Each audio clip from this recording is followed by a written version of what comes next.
고린도 교회를 특징 짓는 한마디라면 미성숙입니다. 어린아이 같은 믿음을 가진, 능력은 받았지만 신앙 안에서 성숙되지 못한 교회가 바로 이 고린도 교회라고 보시면 됩니다.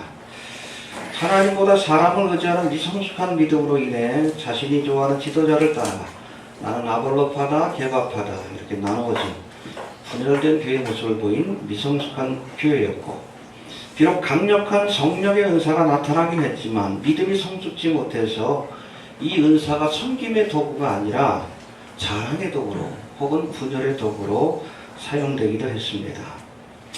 또한 이러한 미성숙하면 내 양심에 문제만 없다면 우상에게 바쳐진 제물을 먹어도 상관없다는 이기적인 신앙의 모습으로 드러나기도 했습니다.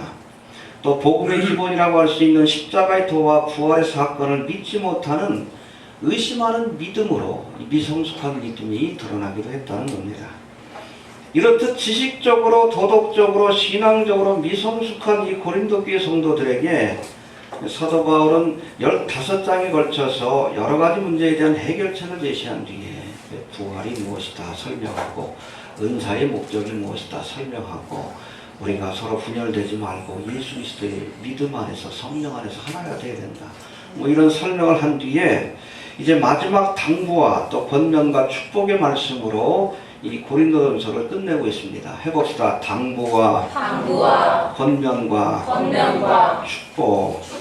그래서 앞에 부분에서는 두 가지 당부를 하고 있고, 또 중간 부분에서는 마지막 권면을 하고 있고, 또 마지막은 축복의 말씀으로, 축도의 말씀으로 이 고린도전서를 끝내고 있어요.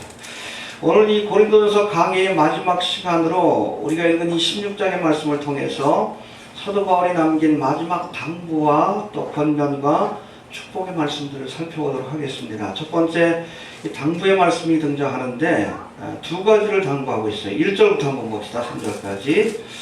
시작. 성도를 위하여 연보에 내가 다른 교회들에게 명함과 같이 너희도 하라.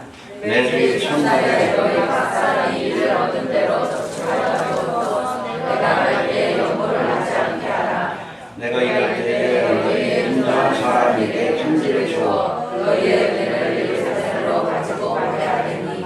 이게 첫 번째 당부 혹은 부탁의 말씀이라고 읽어볼 수 있는데, 첫 번째 당부의 말씀은 내가 너희에게 갈 때에 가져갈 수 있도록 예루살렘 성도들을 위한 헌금을 미리 준비해 달라는 그런 당부를 했어요. 해봅시다. 미리 준비해 달라. 그 당시 예루살렘 교회가 어려웠습니다. 오랜 흉년과 기근으로 인해서 특별히 예루살렘 교회 성도들 가운데 가난한 자들이 먹지도 못하고 어려움을 겪으니까 이 갈라디아 교회 또 로마 교회를 비롯한 여러 교회들이 이 예루살렘 교회를 돕기 위해서, 그렇죠? 우리가 영적으로 도움 받았으니까 경제적으로 우리가 돕자, 그런 의미에서 구제 헌금을 했는데, 이 고린도 교회도 함께 참여해 줄 것을 당부하는 말씀이 오늘 본문에 소개되고 있습니다. 헌금을 하되 즉흥적으로 하지 말고, 내가 갔을 때 내 얼굴 보고 하지 말고 매주일마다 예배할 때마다 모여서 그것을 저축해 두었다가 내가 갈 때 그것을 전달할 수 있도록 해주어라. 할렐루야. 여러분, 우리 그리스도인들은 어려운 형편에 있는 형제를 돕는 일에 힘써야 합니다. 알겠습니까? 말과 혀로만 사랑하지 말고, 그렇죠? 형제를 사랑할 수 있어야 돼. 눈에 보이는 형제를 사랑치 못하면서 하나님을 사랑한다는 것은 거짓말이라고 했어요. 우리가 이웃을 돕되 특별히 믿음 안에서 하나 된 형제들을 돕는 일에 우리가 힘써야 합니다. 알겠습니까? 예. 또 이러한 일들은 즉흥적으로 하지 말고, 내가 갔을 때 체면 때문에 헌금하지 말고 미리미리 준비해서 체계적으로. 알겠습니까?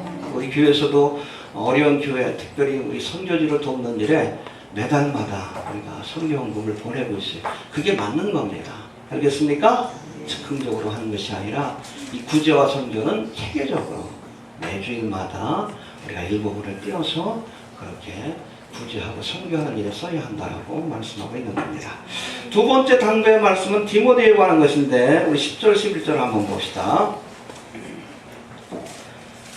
시작.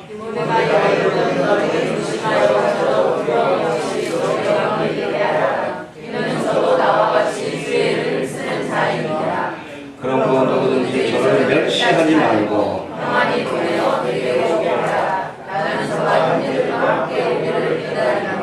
예, 이 고린도전서를 전달하는 사명을 맡은 사람이 바로 디모데였어요.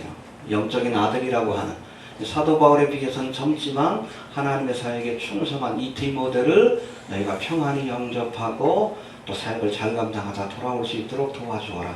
할렐루야.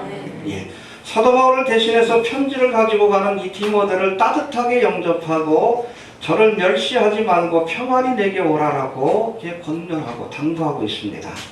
젊은 사역자인 이 디모데를 멸시치 말고 그가 전하는 복음과 권면의 말을 잘 듣고 순종하여 이제 평안한 마음으로 고린도 교회에서의 사역을 마치고 돌아올 수 있도록 도와주어라.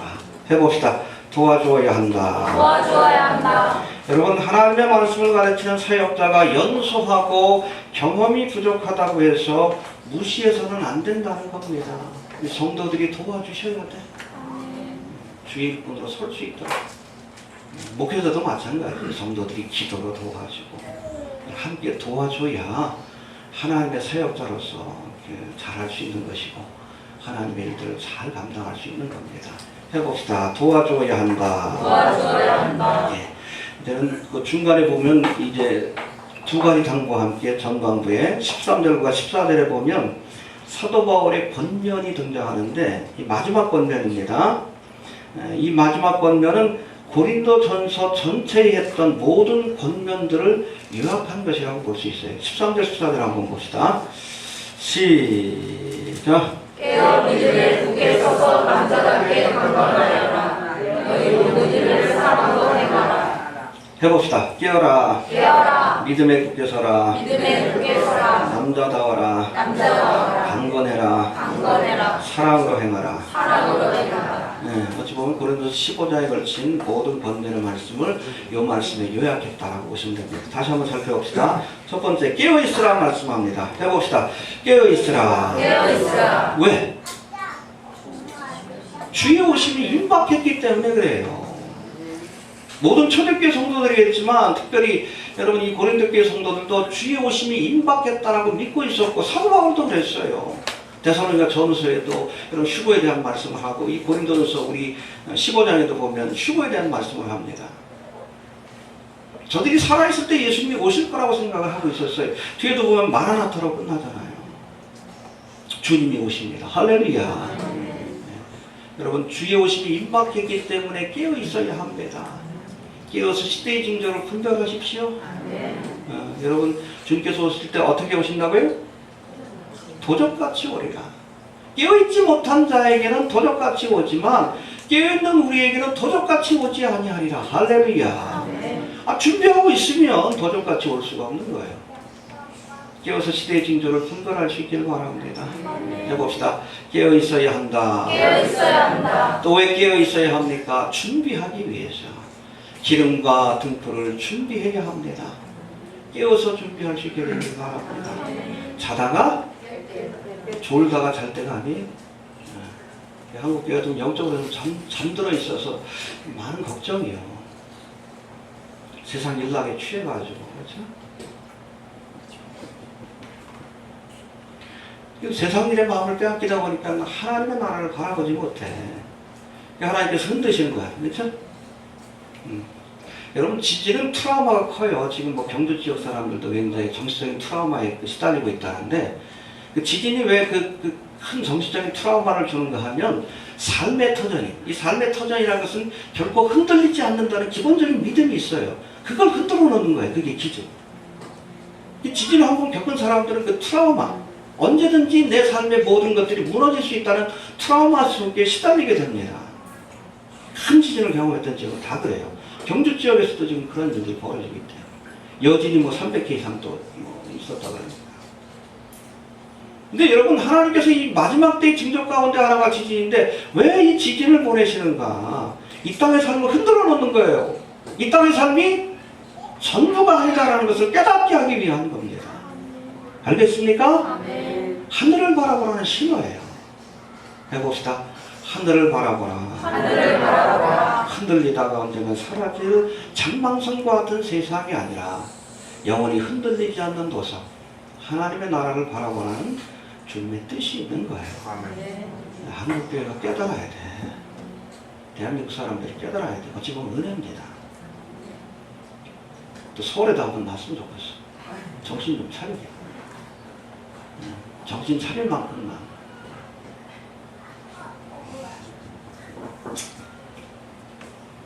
왜 하필 경주일까? 불교의 원산지죠? 그렇죠? 이 경상도 지역이 사실은 교회가 힘들어요. 워낙 강한 악한 영의 역사가 강하기 때문에 하나님이 흔들어 놓는 거예요. 하늘을 바라보고 싶게 되길 바랍니다. 네. 끼어 있길 바랍니다. 이어서 기름과 등불을 예비하고 시대의 형제를 분별하고 언제든지 주님께서 오라 하시면 주님의 음성에 아멘할 수 있도록 끼어 있길 바랍니다. 해봅시다. 끼어라. 두 번째, 믿음에 굳게 서라 말씀합니다. 해봅시다. 믿음에 굳게 서서. 깨어 믿음에 굳게 서서. 할렐루야. 믿음이라는 단어가 피스테이 혹은 피스토스라고 이렇게 되어 있는데, 이건 그냥 믿음이 아니에요. 여러분, 믿습니다 그러는데 아무거나 믿으면 안 돼. 어느 교회는 믿음이 좋다고 그러는데 하나님의 말씀을 믿는 것이 아니라 목사를 믿어. 왜 사람을 믿어요? 왜? 종말에 따라 아닌다 그러면서 믿습니다. 믿으면 좋아. 근데 헛된 거 예언, 계시, 환상 엉뚱한 걸 믿고 있어. 하나님 책임 안 져요. 해봅시다. 하나님이 책임 안 진다. 이단들 여러분 얼마나 잘 믿어. 신천지니 뭐니. 근데 여러분 그 헛된 믿음이기 때문에 하나님이 책임을 안 집니다. 여기서의 믿음 피스테이는 복음에 대한 믿음을 의미해요. 말씀을 믿으라는 얘기예요. 그래서 이 고린도전서에도 시작할 때 십자가의 도에 대해서 얘기하고 또 끝날 때 15장에 보면 부활에 대해서. 십자가와 부활이 뭐요? 복음 아니요. 믿되 뭘 믿어? 말씀을 믿어야지. 믿음에 굳게 서라. 말씀을 믿는 믿음에 굳건히 서라는 뜻이 마태복음 7장에 여러분 산상수훈을 마치면서 내 말을 듣고 행하는 자는 그 믿음을 반석 위에 세우는 자와 같으니. 할렐루야. 말씀이란 반석 위에 우리의 믿음을 세워야지. 모래 위에 세우면 안 돼. 누가 그랬다더라. 그 사람이 책임질 거예요? 내가 보니까 그랬다.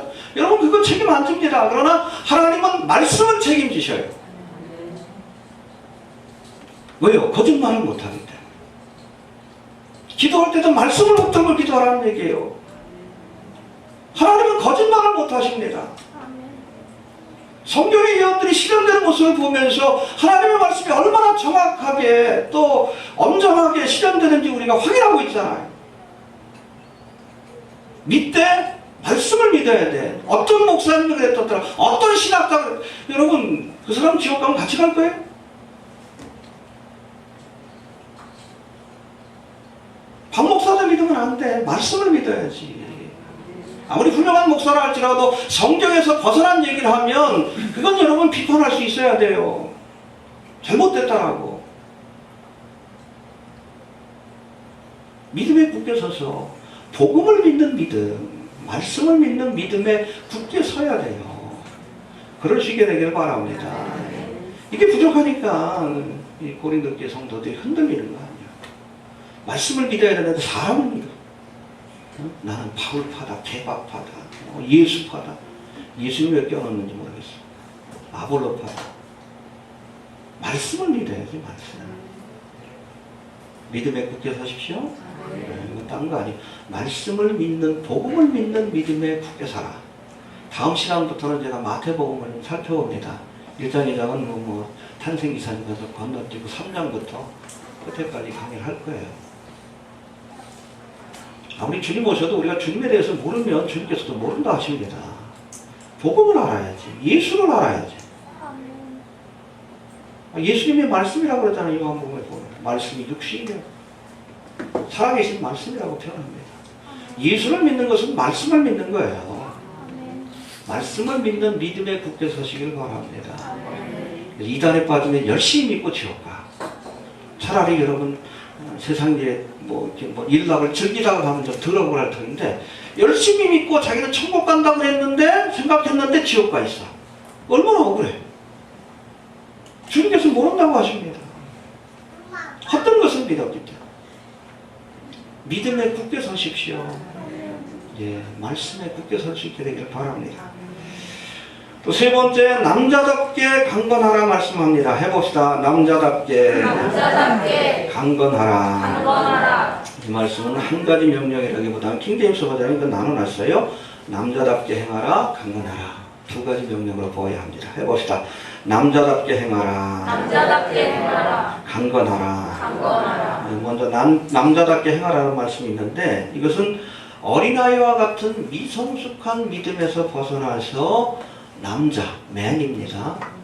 어른, 장부의 믿음을 가지라는 권면입니다. 젖을 먹는, 남에게 의지해야 되는, 이랬다 저랬다 흔들리는 그런 어린아이와 같은 미성숙한 믿음이 아니라, 이 고린도 교회가 왜 문제가 있는가?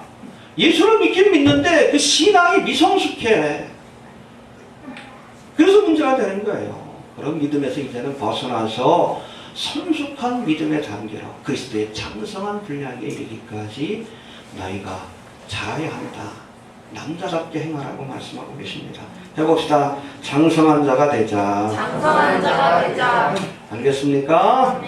어린아이와 같은 미숙함 때문에 교회에서 분열과 다툼이 일어나는 겁니다. 덩치는 커도 마음이 어리니까 시기하고 질투하다가 서로 싸우게 되는 거예요. 이제는 이러한 미숙함에서 벗어나 남자답게 행하라고 이렇게 말씀하고 계십니다. 좀 장성한 자가 좀 됩시다.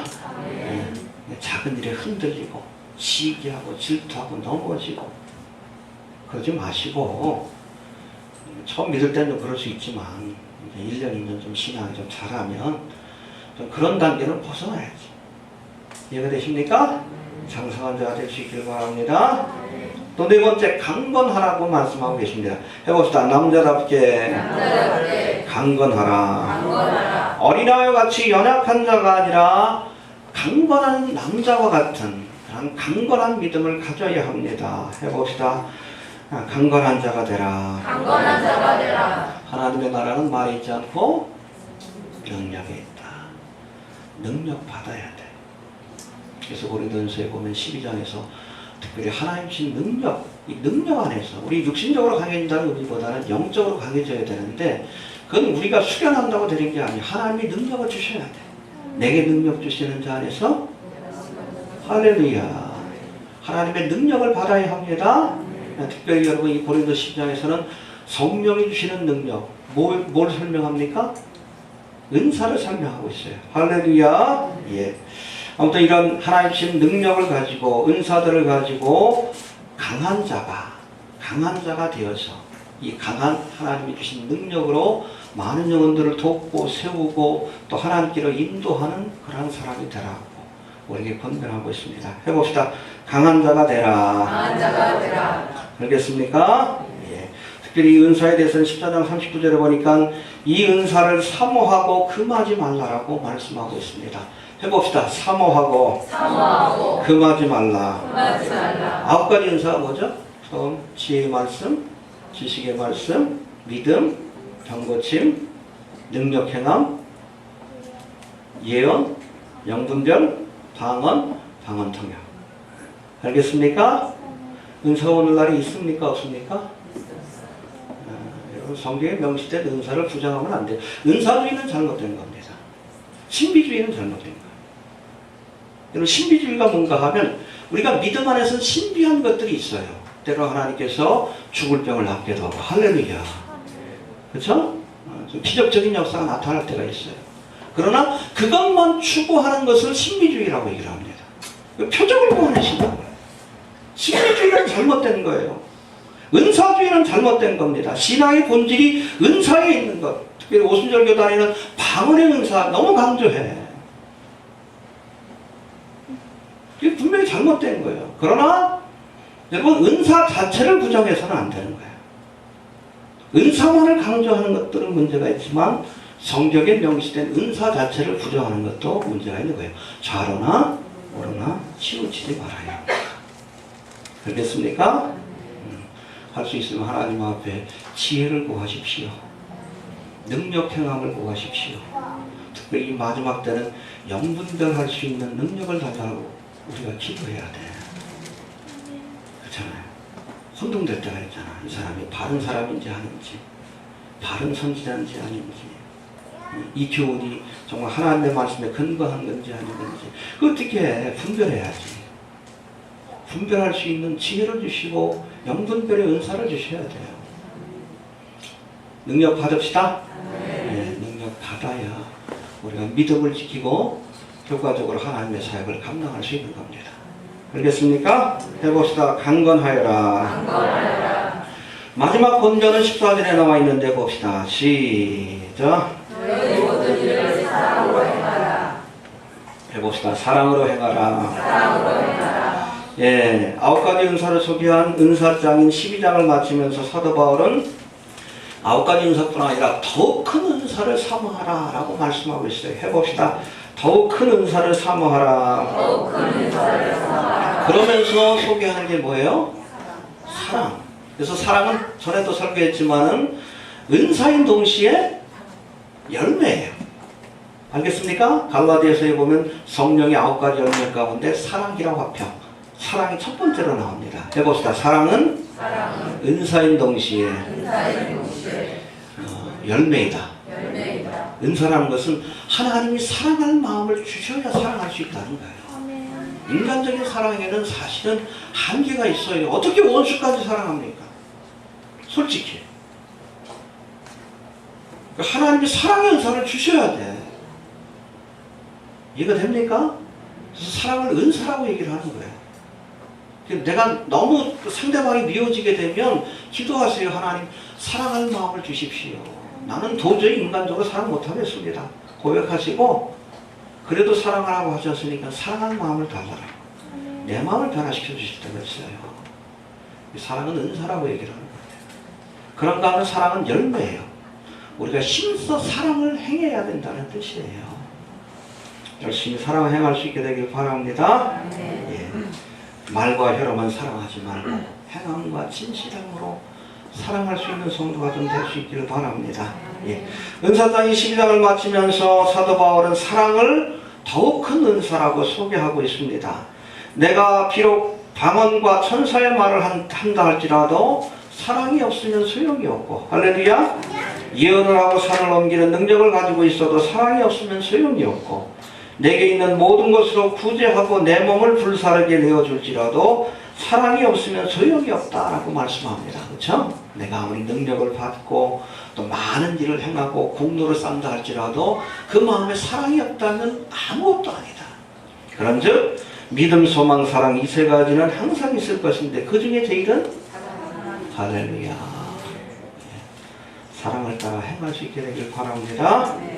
여러분 계시록 2장에 보니까 에베소 교회는 믿음을 지키기 위해 수고를 아끼지 않았고 모든 핍박과 환난을 견뎌냈지만 그 과정 속에서 뭘 잃어버렸어요? 처음 사랑을 잃어버렸다라고 책망하십니다. 이 처음 사랑을 회복해라. 가지라. 그렇지 않으면 이 촛대는 교회를 상징해요. 교회가 교회되지 못하게 한다는 거예요. 교회의 본질은 사랑. 신앙의 본질은 사랑이라는 뜻입니다. 아무리 다른 것들이 다 있다 할지라도 사랑이 없다. 우리 초등교회도 마찬가지예요. 모든 것들이 다 완벽하게 구비되어 있어도 우리 안에 사랑이 없다면 그건 껍데기입니다. 주님께 대한 사랑, 서로에 대한 사랑이 없다면 그건 껍데기예요. 서로 사랑을 행할 수 있게 되길 바랍니다. 해봅시다. 사랑을 행하라. 예. 그리고 이제 마지막으로 22절부터 24절까지는 저주와 축복의 말씀, 축도의 말씀으로 끝나고 있는데 이 초반부에는 당부의 말씀, 그리고 중반부에는 번면의 말씀을 남긴 이 사도 바울이 마지막엔 저주와 축복의 말씀으로 이 고린도전서를 마무리 짓고 있습니다. 먼저 우리 22절 한번 봅시다. 22절 시작. 만일 누구든지 예수를 사랑하지 아니하거든 저주를 받을지어다. 주께서 임하시니라. 예, 여기 보면 사도 바울이 고린도 교회를 향해서 저주의 말씀과 축복의 말씀을 함께 제시하고 있어요. 그렇죠? 너희가 하나님을 사랑하지 않으면 저주를 받을 것이다. 그리고 마라나타로 축복합니다. 주님이 오신다. 주 예수 그리스도의 은혜가 너희와 함께하길 바란다. 할렐루야.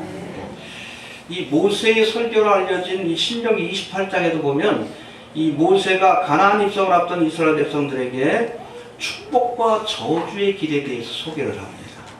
너희가 비록 젖과 꿀이 흐르는 가나안 땅에 들어간다 할지라도 하나님의 말씀에 불순종하면 저주가 임할 것이다. 들어가도 나가도 저주를 받을 것이고 떡반죽 그릇이 저주를 받을 것이고 꼴이 되지 머리 되지 못할 것이고 적들 앞에서 7뒤로 쫓겨갈 것이고 그러나 너희가 주의 말씀을 순복하고 순종하면 들어가도 나가도 복을 받을 것이고 너희가 머리 되지 꼴이 되지 않을 것이고 대적들 네 앞에서 7뒤로 쫓겨갈 것이고 할렐루야. 너희 앞에 저주의 길과 축복의 길이 있다. 여러분 예수를 믿는 것으로 모든 것이 끝나는 게 아니에요. 우리가 하나님의 말씀을 따라 순복하며 살 때에 비로소 하나님이 약속하신 축복, 가나안의 축복을 얻을 수 있는 겁니다. 알겠습니까? 예. 구체적으로 한번 살펴봅니다. 아무튼 신명기 28장에서 모세가 마지막으로 저주와 축복의 길을 제시한 것처럼 사도 바울도 똑같이 저주의 길과 축복의 길에 대해서 말씀하고 있는데 22절 다시 한번 봅시다. 시작. 만일 누구든지 주를 사랑하지 아니하거든 저주를 받을지어다. 주께서 명하시니라. 누구든지 주를 사랑하지 않으면 저주를 받을지어다. 이미 저주를 받은 거예요. 여러분 예수님을 모른다는 것, 예수님을 믿지 않는다는 것, 주님을 사랑하지 않는다는 것은 이미 저주받은 삶입니다. 천하인간에 다른 이름을 주신 적이 없어요. 예수를 믿어야 구원받을 수 있습니다. 왜요? 예수님만이 우리의 죄를 대속해서 십자가를 지신 분이기 때문에. 예수를 믿지 않는다는 것은 이미 저주를 받은 거예요. 지금 마지막 때라고 하죠. 말세지 말이라고 하는데 주님 오실 날이 가깝습니다. 게다가 본격적인 환난과 심판이 시작되기 전에 주님께서는 택한 백성들을 안전한 곳으로 데려가실 거예요. 그것이 바로 성경에 약속한 휴거의 사건입니다. 주님을 사랑하지 않는 자, 주님을 믿지 않는 자들은 이 땅에 남겨져서 7년간 환난을 겪게 될 것이다 라고 말씀하고 있습니다. 주님을 사랑할 수 있게 되길 바랍니다. 또 사도 바울이 저주를 선포하는데 어떻게 보면 이 주의 종의 입에서 어떻게 저주의 말이 나갈까? 예수님도 저주하셨어요? 공생기간 동안. 누굴 저주하셨습니까? 와 있어 진짜. 그 저주하는 말이에요? 바리새인 설교하는 사람. 회칠한 부담과 같다. 해봅시다. 화 있을진저. 저주를 받으라는 뜻이에요. 워우라고 되어 있는데 저주를 선포하셨어요. 그리고 열매 맺지 못한 무화과 나무를 저주하셨고. 여러분 하나님이 사랑의 하나님이시긴 하지만 동시에 공의의 하나님이라는 사실을 우리가 알아야 합니다. 죄인들을 끝까지 인내하시고 참고 회개하고 구원받기를 원하시지만 끝까지 죄를 회개하지 않는 자들에게는 무섭고도 준엄한 심판을 내리십니다. 은혜를 베푸실 때 회개하라는 얘기예요. 보라 지금은 역사적으로도 그래요. 지금은 은혜의 시대입니다. 은혜의 시대가 끝나면 환난과 심판의 시대가 시작이 될 것이다. 신호탄이 뭐요? 이 땅에 주를 사랑하는 자들을 데려가시는 사건, 휴거의 사건이 있고 나면 본격적인 환난과 심판이 시작될 것이다. 그 마지막 때의 징조가 왜? 첫째 지진과 기근과 온역, 전쟁의 소식이 있을 것이다. 여러분 지진의 안전지대라고 하는 이 땅이 또 5.8의 지진이 일어나서 역대 최대 규모라고 하는데 이게 여러분 끝이 아니에요. 재난의 네. 정말로 재난이라면 이제 더 큰 재앙이 이 땅에 찾아오게 될 거예요. 일본뿐 아니라 우리나라에까지. 백두산도 터진다고 얘기를 해요. 전문가들은 다 압니다.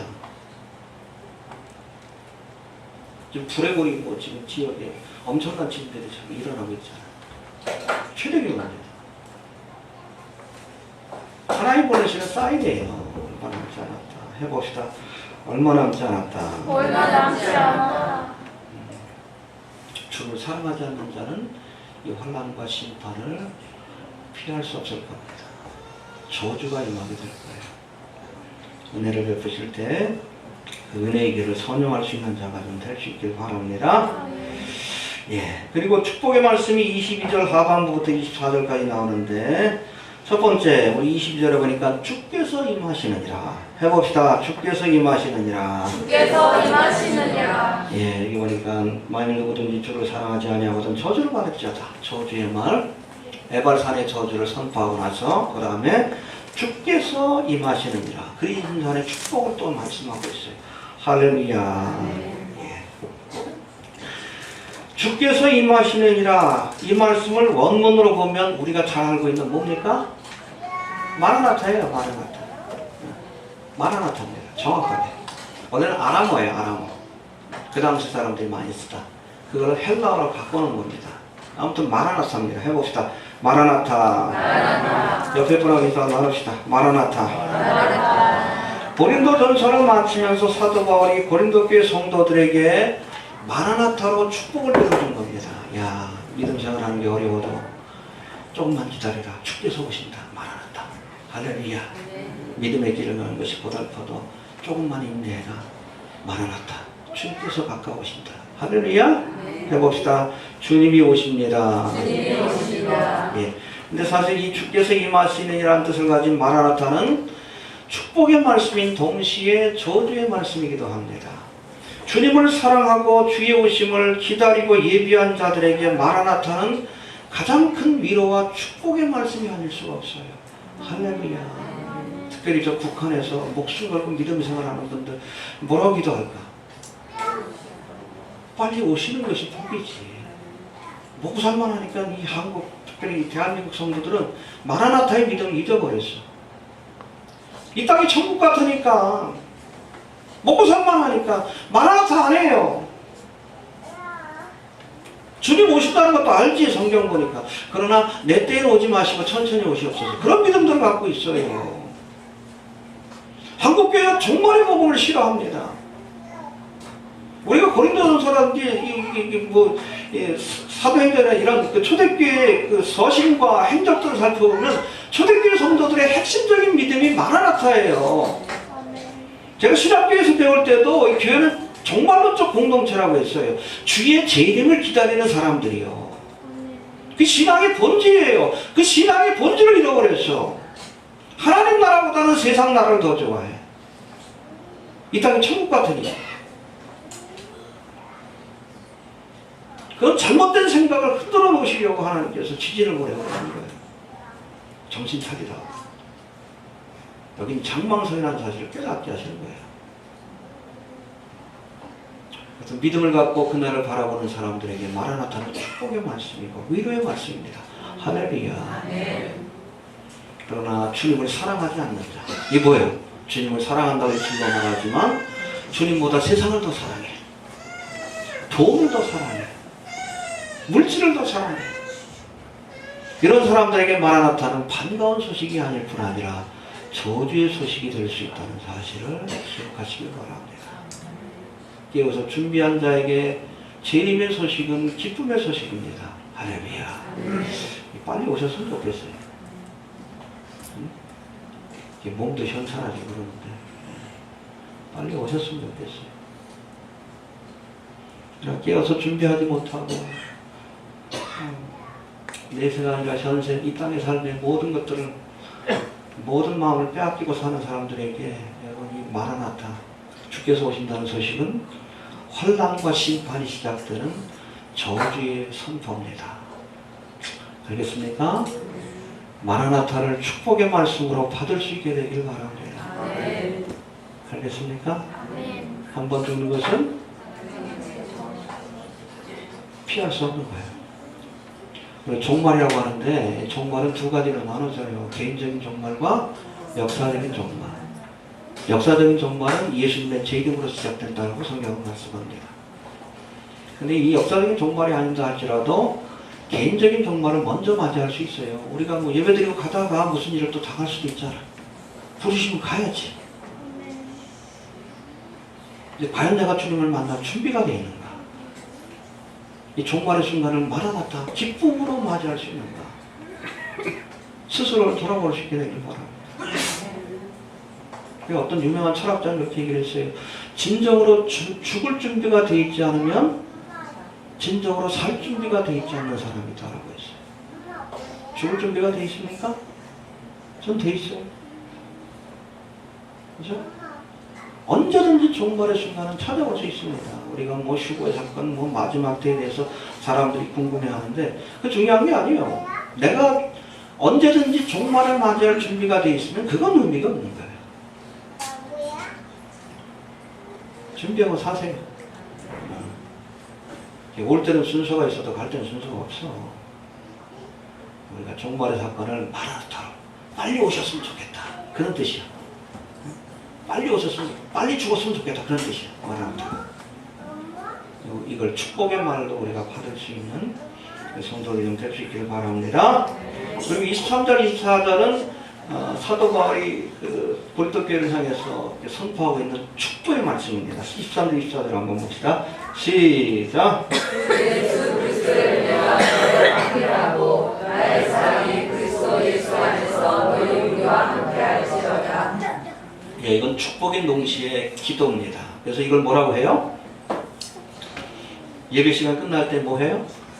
축도. 이게 축도예요. 축도. 축도로 끝낸 거예요.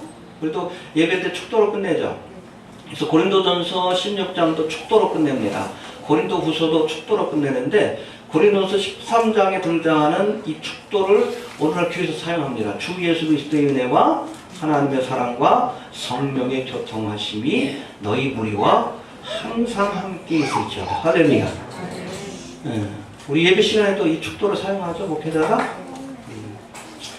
아무튼 하나님의 직분을 맡은 일꾼들은 섬기는 교회 성도들을 위해 언제나 축복하며 기도해 주어야 할 책임이 있습니다. 그래서 우리 또 왕과 같은 제사니까 서로를 위해서 축도해 줘야 돼요. 축복하며 기도해 주시기 바랍니다.